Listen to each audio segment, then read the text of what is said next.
Pues seguimos estudiando el libro de Génesis. Recuérdense que no estamos estudiando como versículo a versículo, que estamos sencillamente siguiendo la idea de en quién se centra el libro de Génesis, en quién se centra toda la escritura, en Cristo. Por eso vimos la primera prefigura de Cristo. ¿Se recuerdan? Lo hablamos la semana pasada. ¿Quién es la primera prefigura de Cristo?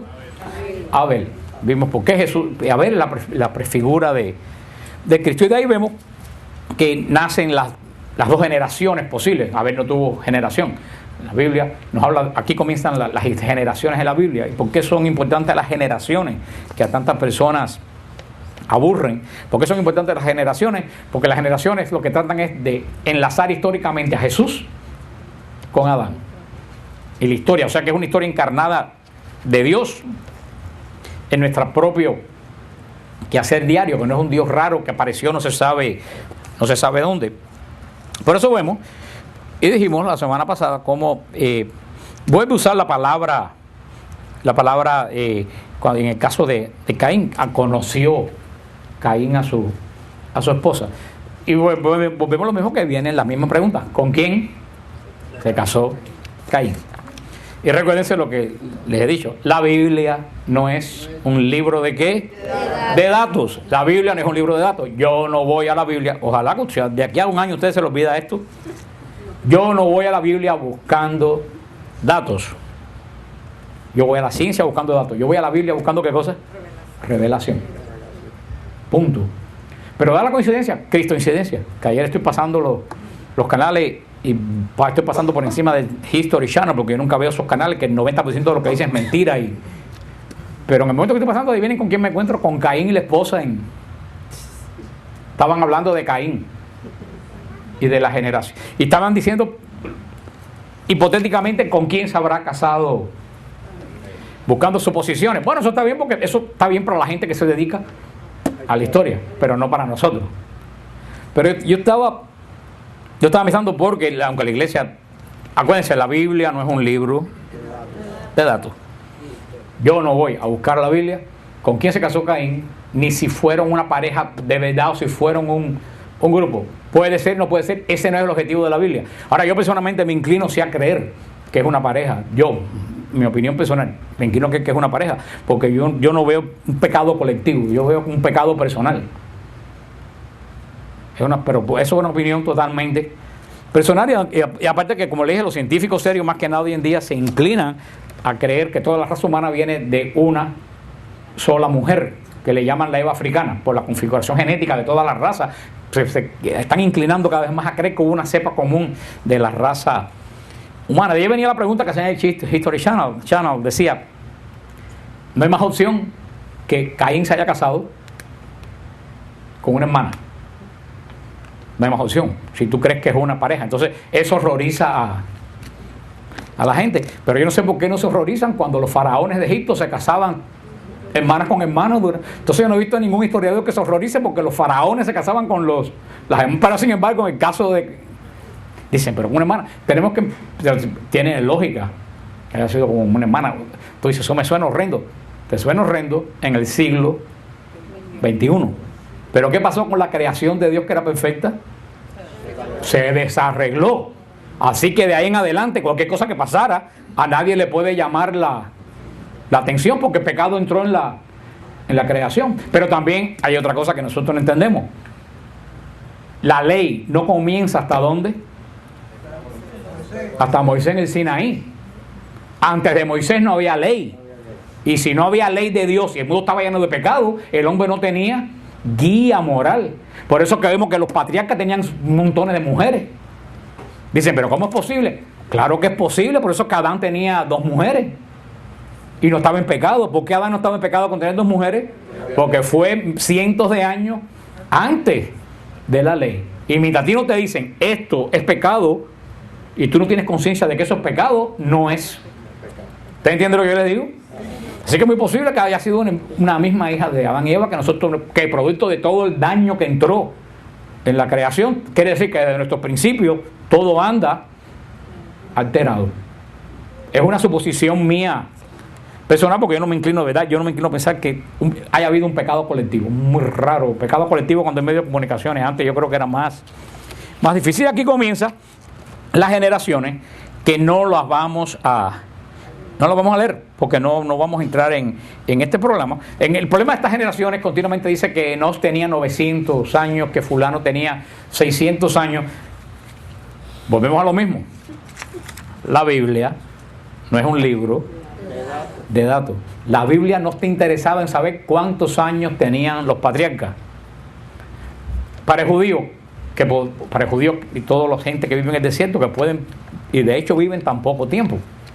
Si alguno de ustedes ve este año con nosotros al Sinaí, se va a encontrar que hay hombres o mujeres, los beduinos, que parece que tienen 70 y 80 años, y cuando tú le preguntas la edad, tienen 39 o 40 años. Porque la vida en el desierto es muy dura. Y por la noche puede que haya 20 grados bajo cero, y por el día hay 110 grados.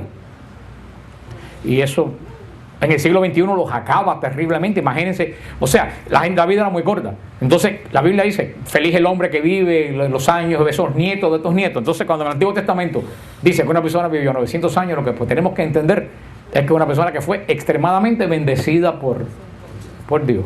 Este vivió 900, el otro vivió 600, fue bendecido, pero un poquito menos que vive. Los años que se ponen son una idea para decirte, esta persona fue extremadamente bendecida por Dios. Y más bendecido de toda la lista de los patriarcas, el patriarca Enoc. Porque el patriarca Enoc es el más bendecido de todos, porque dice aquí en el capítulo 5 que Dios se lo llevó. Ni siquiera se murió. Algo que no entendemos, fue arrebatado por Dios y llevado al cielo. Es la primera vez que hay una ascensión de alguien, cuerpo y alma, a los cielos. Enoc y Elías son dos antecedentes antes de María de que hay una ascensión a los cielos en cuerpo y alma. No sabemos nada más, sabemos que Dios se lo llevó. Algunas personas dicen que es porque las dos tienen un papel al final de los tiempos, pero bueno, no estamos para hablar de ahora de esto del Apocalipsis. ¿Y a dónde nos lleva el capítulo 5? Recuerden que a partir de ese momento hay dos generaciones nada más. ¿De quién es una generación? De Caín. Y esa generación está maldecida. Del pecado pasaron al asesinato. Y hay otra generación. ¿De quién? De Set. ¿No? Acuérdense que Abel no tuvo generación, se murió. Set, que es el otro hijo, que podemos decir que como que un poco siguió el espíritu de Abel.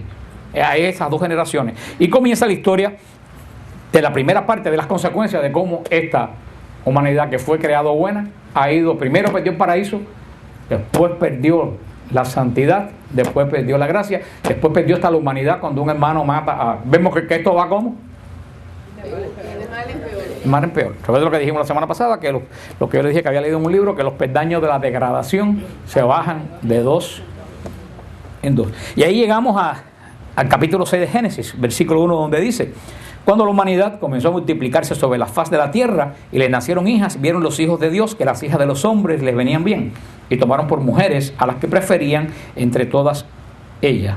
Entonces dijo Yahvé: no permanecerá para siempre mi espíritu en el hombre, porque no es más que carne, que sus días sean como 120 años. Los Nefilim existían en la tierra por aquel entonces y también después. Cuando los hijos de Dios se unían a las hijas de los hombres, ellas le daban hijos.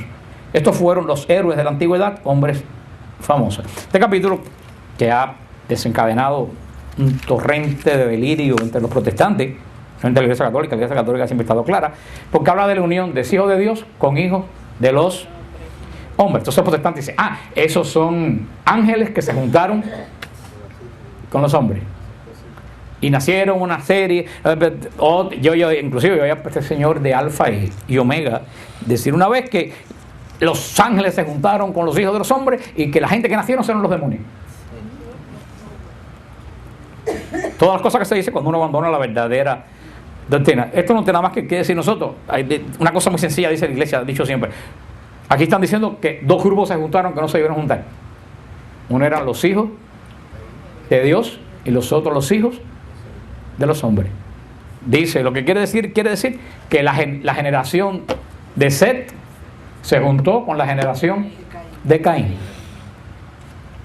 Nunca se debieron haber juntado las dos generaciones. Cuando ustedes que se le aparece una hija con alguien que ustedes una pinta de bandolero terrible, de antemano le dice: ese muchacho no te conviene. Y la hija le da la gana hasta que después vemos la... Esto fue, primero sabemos que los ángeles no se pueden juntar con los humanos, lo dice Jesús. Cuando en la resurrección todos seremos como los ángeles, donde no va a hacer falta casarse unos con otros. Los ángeles no pueden engendrar porque no son... Además que no tienen capacidad de engendrar porque ellos no han sido creados para la procreación. Un número de ángeles fijos se creó fuera de ¿qué? ¿Se recuerda? Del tiempo. O sea, los ángeles están totalmente descartados y menos los demonios. Así que lo que quiere decir sencillamente que en vez de los hijos de Dios mantener su pureza, lo poco que habían guardado después de la caída de los padres, la cosa fue enredándose la misma historia que seguimos hasta el día de hoy. Una persona buena se casa con una persona a sabienda que es mala y a conciencia que es mala, porque perdónenme, yo no creo en eso de que a mí me engañaron. Si te engañaron es porque fuiste una necia y no tuviste un noviazgo correspondiente. El noviazgo es para conocer a la otra persona. Por eso que la iglesia decía bien claro que una persona de novio con otra persona no deben encamarse. Porque cada vez que un hombre se acuesta con una mujer, ya perdió el interés. Y tonta es la mujer que lo hace porque ese hombre jamás la va a respetar. La iglesia dice que el noviazgo es un tiempo para conocerse como persona, a ver si esta persona es la que a mí me conviene. Si tú estuviste 5 años con una persona y no te diste cuenta que era borracho, pues yo no sé qué es lo que tú estabas haciendo, porque el gran problema, hermano, es que siempre pensamos, va a cambiar. A no ser que Cristo toque a la persona en un llamado personal, nadie cambia porque se casa. Desafortunadamente todo el mundo entiende esta lección demasiado tarde.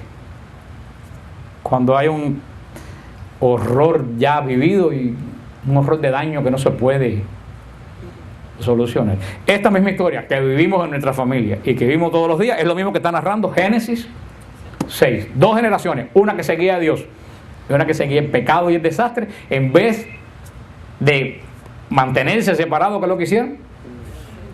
Se juntaron. Y como siempre pasa, cuando se juntan mal con el bien, desafortunadamente, ¿tú sabes casi siempre quién sale ganando? Es mal. Porque siempre el bien, no sé por qué, tiende a ceder. Y el bien nunca debe ceder, pero la Biblia nos habla cosas que suceden día a día y que siguen. ¿Y que a dónde llevó esto? A lo que vamos a ver ahora en el capítulo 6, versículo 5. Viendo Yahvé que la maldad del hombre cundía en la tierra y que todos los pensamientos que ideaba su corazón eran puro mal de continuo, le pesó a Yahvé de haber hecho al hombre en la tierra y se indignó en su corazón. Y dijo Yahvé: voy a exterminar de sobre la faz de la tierra al hombre que he creado, desde el hombre hasta los ganados, los reptiles, hasta las aves del cielo, porque me pesa haberlo hecho. Pero Noé halló gracia a los ojos de Yahvé. Esta es la historia de Noé. Y entra la historia de Noé. Como siempre, yo vuelvo a hacer la pregunta. La Biblia no es un libro de qué. Más vale que ustedes se graben eso en su cerebro. Entonces lo que vamos a leer aquí no es ¿qué cosa? Datos. Es revelación. Por eso que pone a Dios hablando como tú y como yo. Dios no se puede arrepentir. Dios nunca se arrepiente de lo que hace. Pero para que nosotros entendamos qué es lo que está pasando, pone a Dios razonando como uno de nosotros. Que la cosa está de mal y el hombre cada vez separándose más de lo poco que le quedó de Dios en su corazón, pues ser imagen de Dios, pero a pesar, después del diluvio, ver que cada vez el hombre, que lo poco que le quedó salvara la imagen del hombre, cada vez la imagen del hombre cada vez se dañaba y se dañaba mal. Pero como siempre en toda la historia de la salvación, cuando Dios mira a la humanidad, todo no está perdido. Entre todos los hombres se encontró uno, hermano, uno se encontró. Y por ese hombre que se encontró, el Señor va a dar un chance a la creación. También podemos ver que Noé es prefigura ¿de quién? De Jesucristo. Puede ser que cuando todo estaba dañado, un hombre justo, en cual no vemos que desde el comienzo de Génesis todo va apuntando ¿a quién? A Jesús. Hay una conexión tremenda de todo Génesis. Vemos a Jesús prefigurado en Abel, el que sin pecado es muerto en sacrificio. Ahora vemos al hombre que va a salvar la raza humana. 2 características de Cristo: Redentor y Salvador. Y comienza la historia. Noé quiere decir en hebreo descanso. Es lo que quiere decir Noé. Descanso quiere decir también tranquilidad. Quiere decir Noé. Que era un hombre que era calmado, descansado. ¿Por qué este hombre era descansado? Porque tenía gracia delante de Dios. Por supuesto, y no voy a rifar un viaje a Israel con esta pregunta. ¿De quién era descendiente Noé? De Set. Recuérdense, Abel no tuvo descendencia. Lo mataron sin casarse.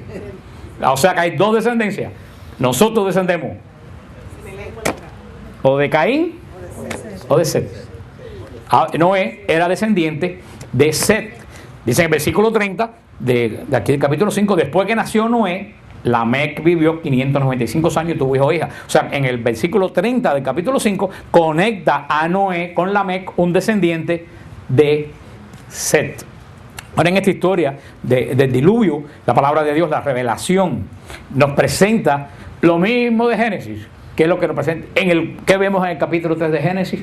No la humanidad, una pareja que se corrompió. Después que vemos en el capítulo 4, ya no era pareja, una familia que se corrompió. ¿Qué vemos en el capítulo 6? Una humanidad que se corrompió. ¿No ven que esto es como una bola de nieve? Va rodando y va rodando y va rodando. Por eso muchas veces hay que atajar el principio de la corrupción, porque a la vez que la corrupción entra en un corazón, en una familia, en un grupo, en la iglesia, la cosa, si no la paras, va creciendo y contaminando. Porque acuérdense lo que dijimos cuando hablamos del demonio, que es furiosamente contaminador. El demonio no se contenta con ser malo, él goza contaminando todo lo que se relaciona con él. En Adán y Eva el pecado tomó forma de desobediencia a Dios. Acuérdense, Adán y Eva pecaron contra Dios, desobediencia. ¿Hubo violencia entre ellos? No. ¿Qué es lo que hubo? Despego. Esa mujer que tú me diste ya no es carne de mi carne. Pero vemos que más adelante en Caín y Abel hay violencia. Uno mata al otro. En el caso del diluvio vemos que hubo depravación. Tú ves como también la cosa va: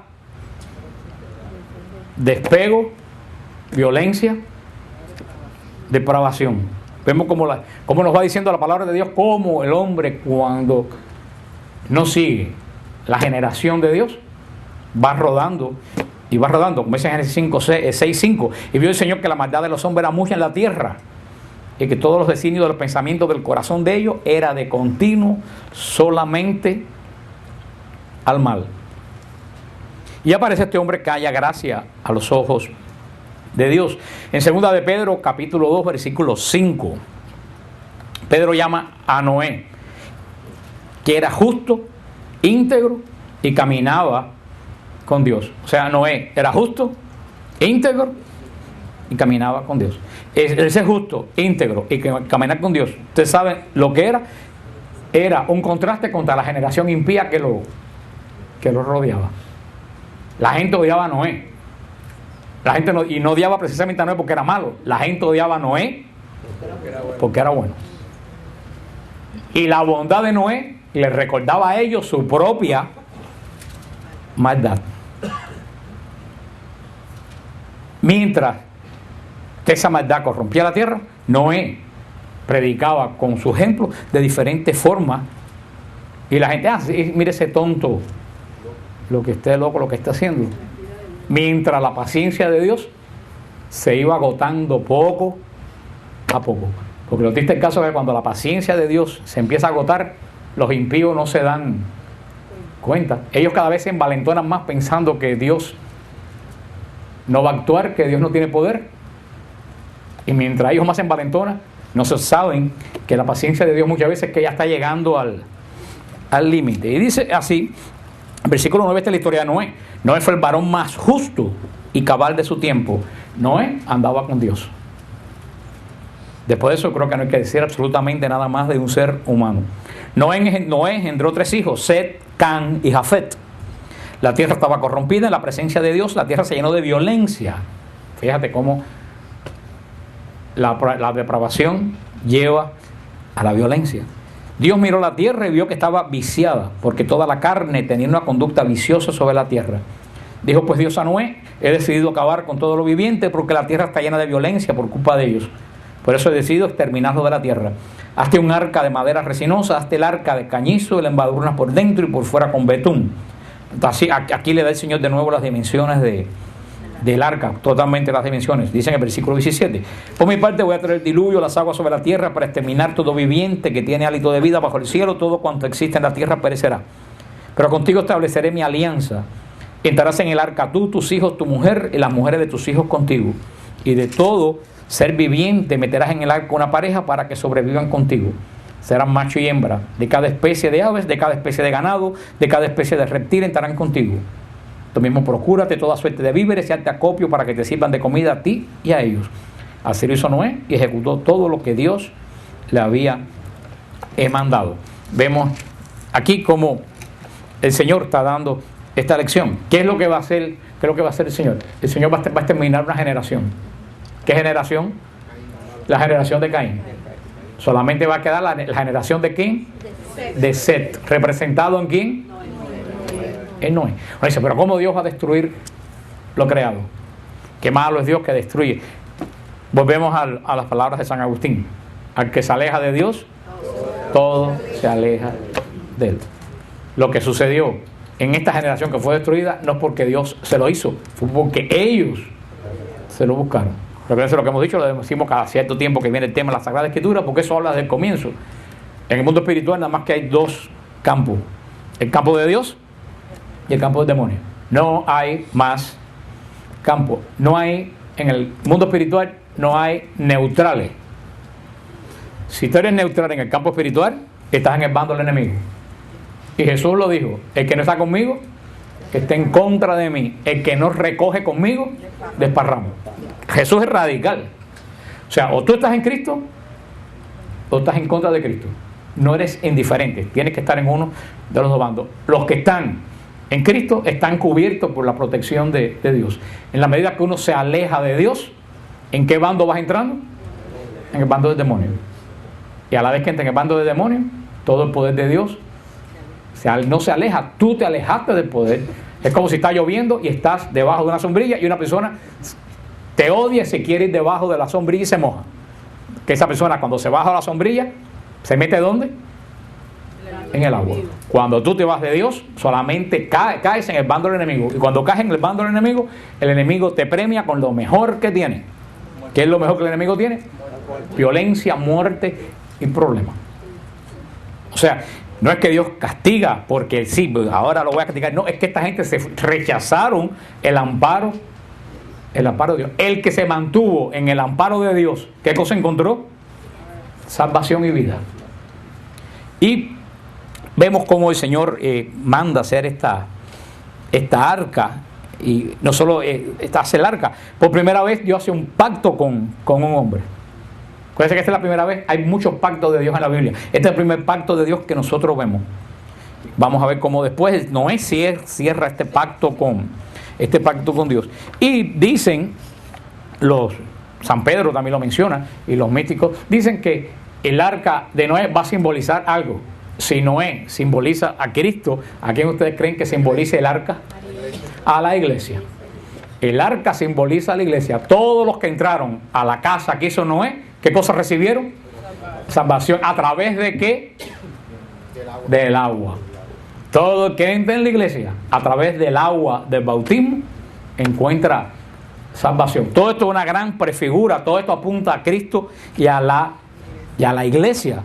Por eso, cuando no entra en el arca, quiere decir que entra en el amparo de Dios. Y esto no lo dice la Escritura, pero yo, conociendo el ser humano que no ha cambiado, me imagino que mientras no estaba haciendo aquella cosa gigantesca, la demás gente estarían en sus borracheras y diciendo: mire este tonto que siga con su bobería haciendo ese barco, que aquí ni Dios se ocupa, ni hay Dios ni Dios. Y no sabía que encima les venía el diluvio.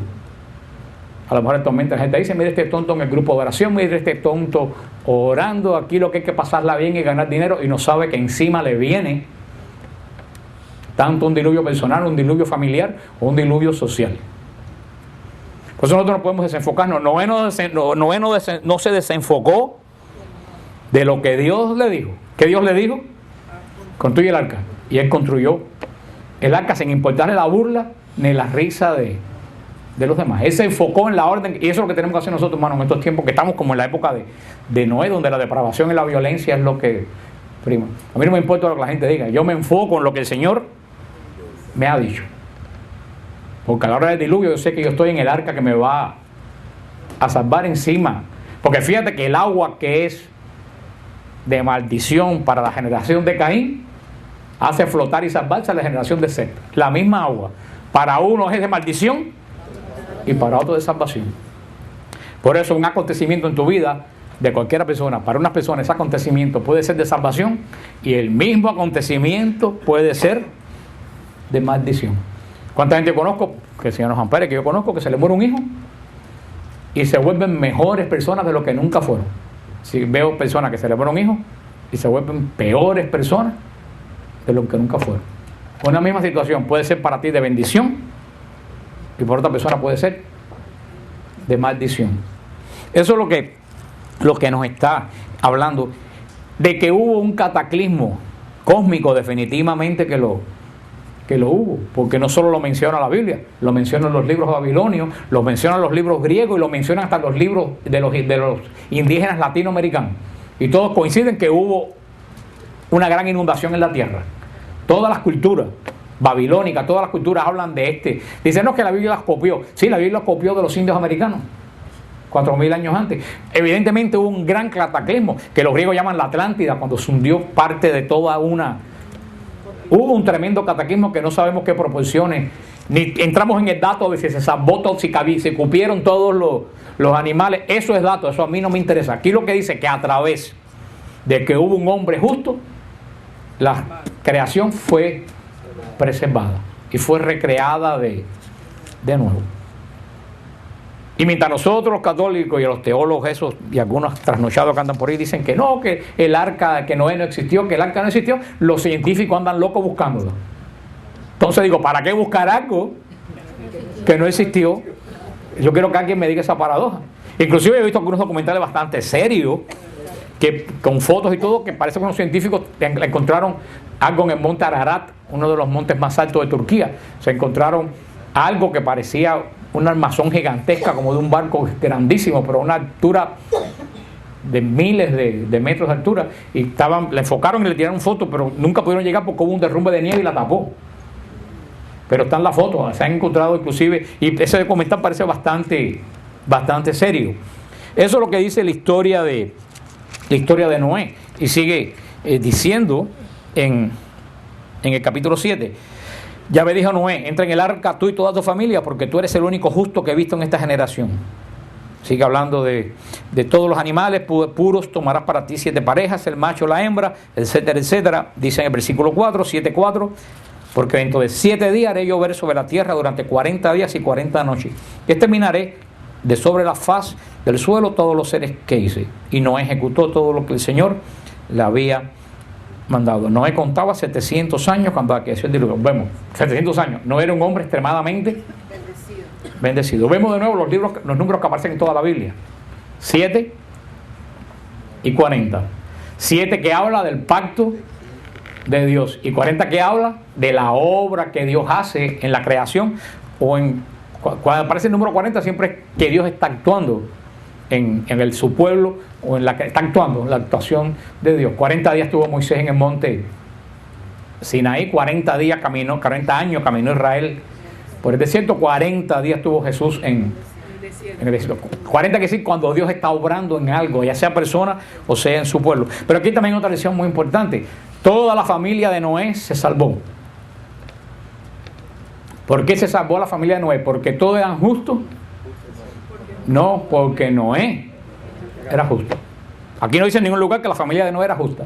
Dice que se salvó porque Noé era justo. Y esto es lo que dice Hechos 16:31, la gran promesa al carcelero de Filipo: cree en el Señor Jesús y serás salvo tú y toda tu familia.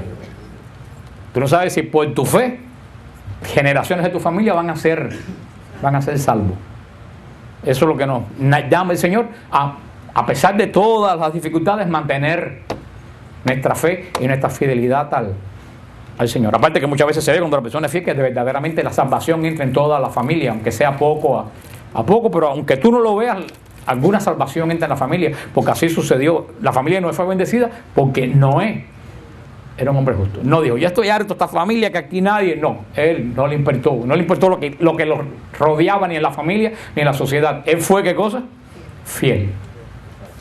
Y eso le dio bendición a él y a todas las generaciones, porque todos, hasta nosotros, porque nosotros descendemos, a ver, ¿de qué generación descendemos nosotros? De Set.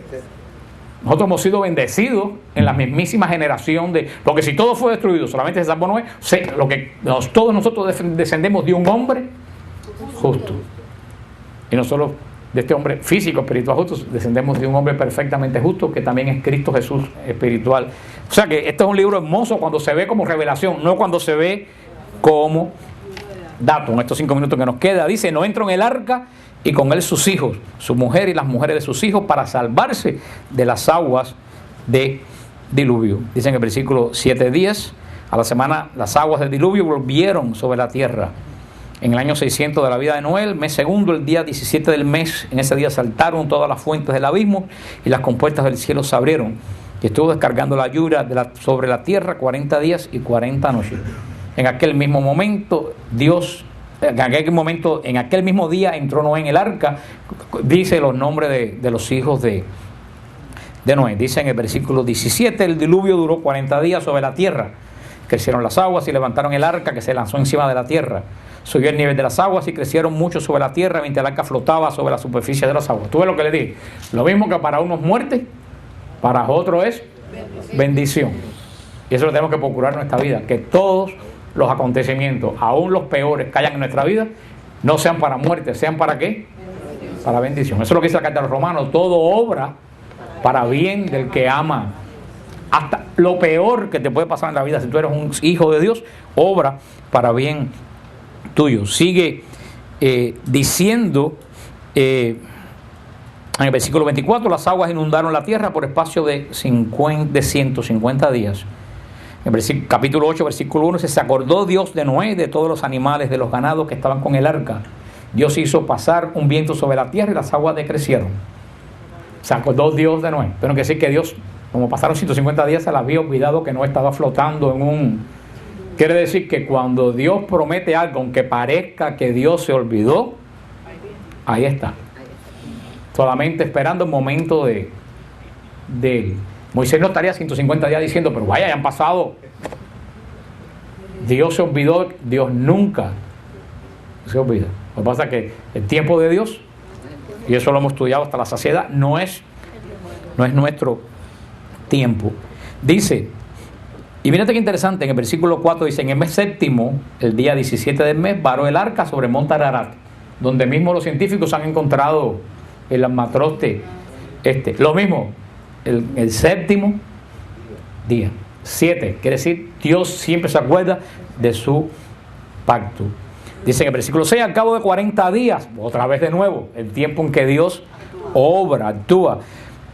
Al cabo de 40 días abrió Noé la ventana que había hecho en el arca y soltó el cuervo, el cual saliendo y retornando hasta que se secaron las aguas sobre la tierra. Después soltó la paloma para ver si había menguado las aguas de la superficie terrestre. La paloma, no hallando donde posarse el pie, tomó donde era el arca, porque aún había agua sobre la superficie de la tierra. Dice en el versículo 10, aún esperó otros 7 días. 7, el pacto de Dios. Dios siempre mantiene su pacto. La paloma vino al atardecer trayendo en el pico un ramo verde de olivo, por donde reconoció Noé que había disminuido las aguas de encima de la tierra. Aún esperó otros 7 días y soltó la paloma, que ya no volvió donde él. O sea, vemos, de ahí viene la paloma con el ramo de olivo como símbolo de paz. La paloma con el ramo de olivo fue lo que le avisó a Noé que la ira de Dios se había acabado, que ya la hierba había brotado. Por eso es que la paloma con el ramo de olivo, todo el mundo simboliza la paz. La paz de Dios se estableció con la creación. Eso también nos da un simbolismo tremendo. Noé metido dentro de ¿qué? Del arca, flotando en el agua, y encima una paloma que anuncia que la ira de Dios se acabó. Es la iglesia bendecida por medio del bautismo que nos anuncia a través del Espíritu Santo que la ira de Dios acabó en el único hombre justo que ha hallado gracia delante de los ojos de Dios. Y dice en el versículo 15, habló entonces Dios a Noé en estos términos: sal del arca con tu mujer, tus hijos y las mujeres de tus hijos. Saca contigo todos los animales de todas las especies. Dice en el versículo 18, salió pues Noé con sus hijos, su mujer y las mujeres de sus hijos, todos los animales, todos los ganados. En el versículo 20 dice: Noé construyó un altar a Yahvé, y tomando de todos los animales puros y de todas las aves puras, ofreció holocausto en el altar. Al aspirar Yahvé el calmante aroma, dijo en su corazón: nunca más volveré a maldecir el suelo por causa del hombre, porque las trazas del corazón humano son malas desde su niñez, ni volveré a herir todo ser viviente como lo he hecho. Mientras dure la tierra sementera y ciega, frío y calor, verano e invierno, día y noche, no cesarán. Dios bendijo a Noé, a sus hijos, y le dijo: sean fecundos, multiplíquense y llenen la tierra. Ustedes ven, es el mismo mandato del Señor dado a Adán y Eva, ahora dado a una nueva creación que se hizo a través del agua, porque toda la generación antigua pasó. Hay una nueva creación, ya no una creación que viene de Caín, una creación que viene de Set. El Señor siempre le da una oportunidad al hombre. Y vemos que lo primero, muy interesante, ¿qué es lo primero que hace Noé cuando sale del arca? Hacer un altar y sacrificar. Es lo primero. Ahí se ve el corazón de Moisés. El corazón de Moisés es un corazón generoso.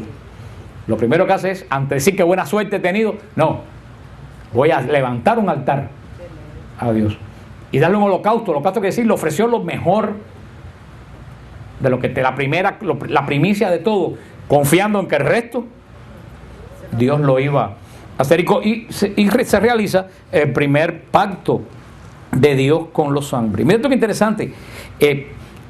Desde el principio que Dios mata al animal para cubrir al hombre, viene la idea que sin derramamiento de sangre no se hace remisión, no se hace sacrificio. No hay sacrificio sin derramamiento de sangre. Por eso, en este nuevo pacto, tú no puede haber ninguna alabanza a Dios, ni ningún sacrificio que no sea con el derramamiento de la sangre de Jesús. Por eso cada Eucaristía no es la repetición, es la renovación del único sacrificio, porque todo pacto va ligado ¿con qué? Con sacrificio. Vemos que lo primero que hace Noé, cuando se establece Dios con el pacto, ofrece un sacrificio. Cristo establece el pacto que nosotros ofreciendo, ya nosotros no ofrecemos el sacrificio lo ofrece Dios, porque el sacrificio lo ofreció Noé. En sacrificio espiritual en Cristo nosotros nos ofrecemos a Cristo. Dios ofrece a Cristo. Por eso el cordero de la Pascua en Israel era un cordero que ofrecía ¿a quién? Israel, a Dios. El cordero de la nueva Pascua, la iglesia no ofrece a Cristo. El Padre ofrece a Cristo. Por eso las palabras introductorias de Juan el Bautista, cuando va a Cristo, dice: ese es el cordero de Dios. Nosotros no ofrecemos ningún sacrificio. Dios es el que provee ahora el sacrificio a nosotros. Porque cualquier cordero que nosotros pudiéramos ofrecer hubiera sido un sacrificio impuro. El que ofrece Dios es un sacrificio totalmente puro. Y aquí comienza el capítulo 9, que lo vamos a ver la semana que viene, así como ahora, porque si ustedes creen que aquí todo se arregló y el hombre dijo: ay, qué bueno, vamos a hacer, van a ver que inmediatamente que el hombre salió del arca, ofendió a Dios. Y vamos a ver las consecuencias, porque usted no se imagina las consecuencias que ese pecado de los hijos de Noé ha tenido hasta el día de hoy.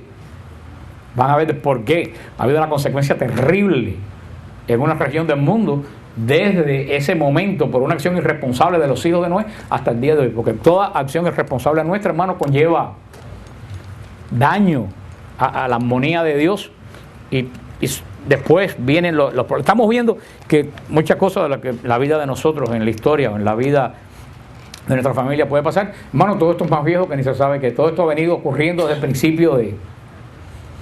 Todo el mundo dice: ahora está bien, va a cambiar ahora. Y al poco tiempo vuelve exactamente a hacer el mal. Cierto que ahora tenemos lo que no tenían los hijos de Noé, que es lo que tenemos nosotros ahora, el sacrificio perfecto de Cristo y la gracia. Esta gente no tenían eso, pero aún teniendo la gracia, seguimos actuando como Noé, como los hijos de...